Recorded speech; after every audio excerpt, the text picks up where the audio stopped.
Uh-huh. There she is. Well, hello. Who's here? Hello, Monica. Ah, I persuaded him to come to dinner with us. Well, if I'm not intruding. intruding, are you kidding? I'm thrilled. I've missed you. Excuse me. Yes, Mr. Kakorian. I've been told that I can't visit my wife tonight like I usually do. I'd like to ask why. Well, of course. She had a rather restless day. Dr. Webber felt that it was best she didn't have visitors. I see. That's all you're going to tell me. That's all there is to tell. And typical of the answers I get around here. Look, I may as well tell you that I'm not pleased with the way Pat's progressing around here. Well, I'm very sorry, Mr. Kakorian, because we have done everything medically and humanly possible for your wife. I've had discussions with you about Pat's condition. I've talked with Dr. Hardy, with Dr. Webber, with Mr. Rooney, your administrator. And with all that talk, I still feel that you're keeping something from me. We have kept nothing from you, Mr. Kakorian, and I don't know why you feel that way. Well, I feel the secrecy started the night that Dr. Webber simply walked out of that operation and turned it over to you. Excuse me, Mr. Kakorian. Dr. Webber did not simply walk out of an operating room. It is not unusual practice for an assistant to close after surgery is completed. Well, according to some people in this hospital, it is. It's very unusual for Richard Webber not to complete his surgery. Then I would suggest that you listen to the staff that is qualified to give you the real facts. Neither Dr. Hardy, Dr. Webber, or myself have kept anything from you or told you anything but the truth. Monica, wait till you're by the elevator, all right? Yes, of course. I'm sorry to keep you, but I have one more question. Yes? If Dr. Webber performed the surgery and you assisted, how come neither one of you was with my wife in recovery that night? Or even in the hospital where you could be reached in case Your wife was in excellent hands with Dr. Cunningham. Look, I wasn't questioning Dr. Cunningham's qualifications. I'm just saying that I know for a fact that Dr. Richard Webber never leaves the hospital until he's checked to make sure that his patient's out of danger. Look, Mr. Kakorian, since you can't see your wife tonight, why don't you go home and get some rest? So when you do see your wife tomorrow, you won't be quite as exhausted and on edge as you are now. All right.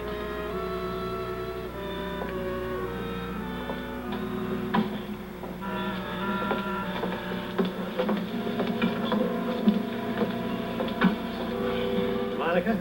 Edward, how are you this morning? Very well, thank you, sir. Good. Could I talk to you for a minute? Sure. Would you excuse me? Sure thing. Just see it on the phone. What is it? Well, it's Mr. Kakorian. We've had another one of our conversations about our purposely keeping things from him about his wife's first surgery. Oh, I wish he'd get off that subject. Well, Dan, he might if the staff would stop feeding him doubts about how unusual it was for me to close after the surgery. More of that, too, huh? Oh, from what he says, he's hearing it all over the hospital. I don't know what we can do about that till they get bored talking about it. You can't administrate human nature, Monica. Well, it is just ridiculous, Dan. I know. But from the viewpoint of the staff, it was, in fact, an unusual act for Rick. But it in no way harmed the patient. No, of course not. Oh, Larry Forsythe called again. He wants all the particulars of that surgery. That was all Tracy's doing. Tracy, are you sure? Oh, yes, absolutely. She called a friend of hers in New York and made sure she told Larry Forsythe the whole story. I'll have to have a talk with her when she gets back next week. But, Dan, that harm has already been done. The problem right now is Mr. Kakorian and what we do with him. Well, think it'd do any good if I talked to him again? Well, it might. He also wants to know why neither Rick or I were in recovery with his wife. How do I answer that? Simply that I turned the patient over to Dr. Cunningham, who was on duty and happens to be a qualified surgeon. I'll try to get him to relax. Maybe I can get him to go home. How is Mrs. Kakorian? Well, the same. Extremely weak. Well, I'm sure that both you and Rick will be relieved when she finally gets out of IC and is out of danger. You have no idea how relief will be. Well, I'll go talk to her husband now. Thank you. Good night, Monica. Good night, Dan. You all right? Yeah. All right, Jesse. Hope to see you. Bye-bye. Good night. Come. Dr. Quartermain, I've been waiting over 2 hours for a report on my wife.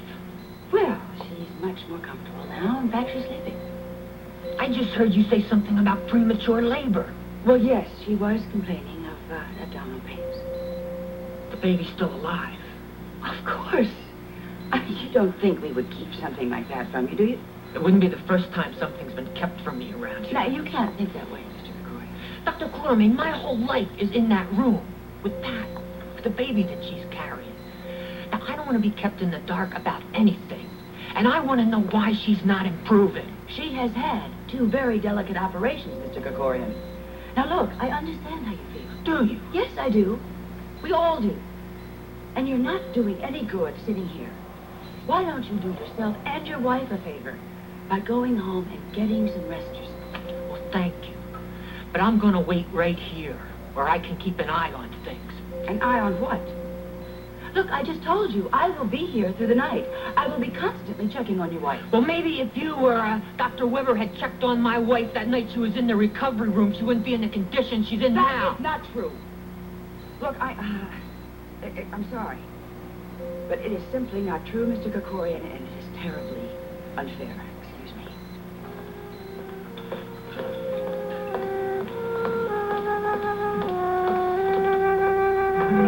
You only talked on the phone. That's past, but there's no... Exactly. So would you just stop harping on it, please? There is no reason why you can't take a break right now. Look, I'm too tired to argue about it. I would like to sit down for a minute, though. Let's go in the lounge, all right? Monica, I happen to be worried about you. Well, don't be. I am. Look, Rick, I'm just a little battle-weary from the conversations with Kakorian last night. All the more reason why I should have relieved you. Then I could have talked to him myself, and you wouldn't have gone through all that aggravation. Well, actually, I'm kind of glad you weren't around. Especially when Mr. Kakorian decided to ask me the questions just when Alan and Edward were waiting for me to go to dinner with them. What did he want to know this time? Can't you guess? I mean, the same questions, Rick. His wife, her condition, why you left the operating room and turned things over to me that night. Man has a one-track mind. Well, wait a minute. He also wanted to know why neither you or I were in recovery with her the first night of surgery. Rick, I don't have to tell you what night that was. Alan over here, then? No, we didn't, but Rick, every time anybody mentions that night, my blood runs cold. Monica, that is because you continually project your own knowledge of the situation onto other people. Oh, where have I heard that before? You're right. You did the very same thing the night the quarantine was lifted. I mean, you were positive that Alan wasn't going to believe you. You were wrong. He finally did. Well, I can assure you, Rick, it would not be the case if Alan finds out about that night in the Charleston Hotel. Monica, who's going to tell him? We are the only 2 people in the world that know. Look, Rick, Alan knows I wasn't at Gale's. He called there at 4 o'clock in the morning.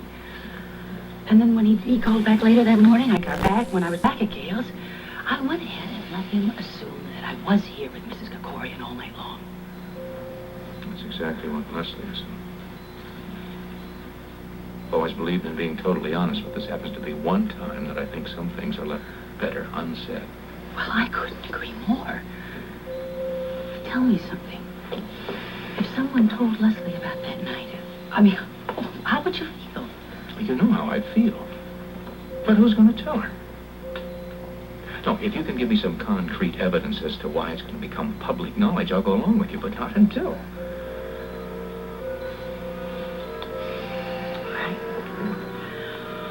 Okay, I gotta go back to work.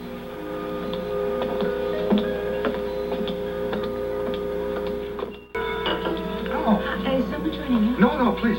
Care to join me? Yes, I would. Thank you. You don't mind my saying so. You look very tired this morning. Well, you're not the first. I've heard it from several sources today. I've been here all night with an emergency. A patient of Rick and mine and I see. An emergency? Well, I mean, not really an emergency. Actually, what's worrying me at the moment is not the patient, but her husband. Mr. Kakorian, right? Well, yes, I mean, how did you know? Did Rick talk to you about it? No. Dan Rooney told me about the night of the first operation and how her husband overheard that Rick had turned over his scalp to you and let you close. Hi. Hi. good to see you taking a break. Rick was very worried about you this morning. Speaking of breaks, mine's just about over, so I better get out of here. I'm going to get this out of your way, Lesley, and Monica, I'll talk to you later, huh? Okay, thank you. Do you mind? Would you prefer to be alone? No, fine. Sit down.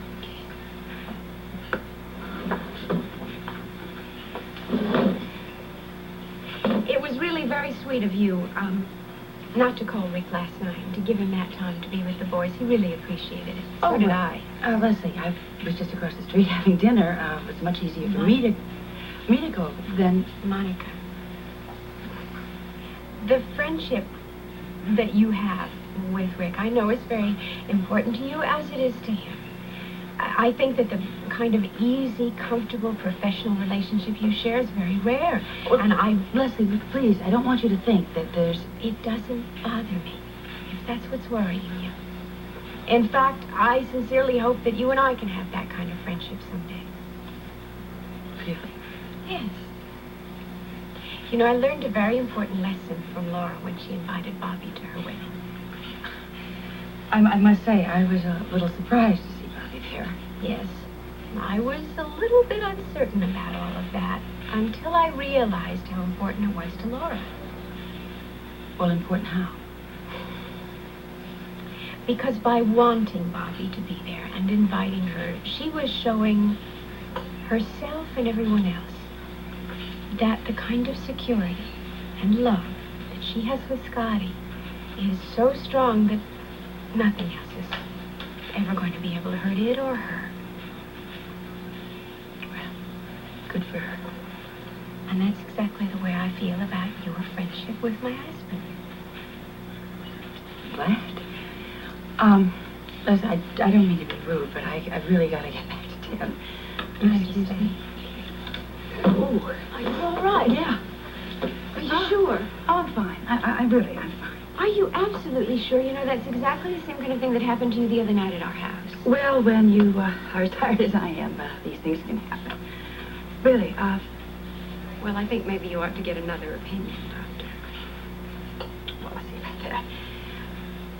What you just said, Leslie, that means a lot to me. Oh, look, guys, give my love to Laura and Scotty, would you? Yes, of course I will. Thank you.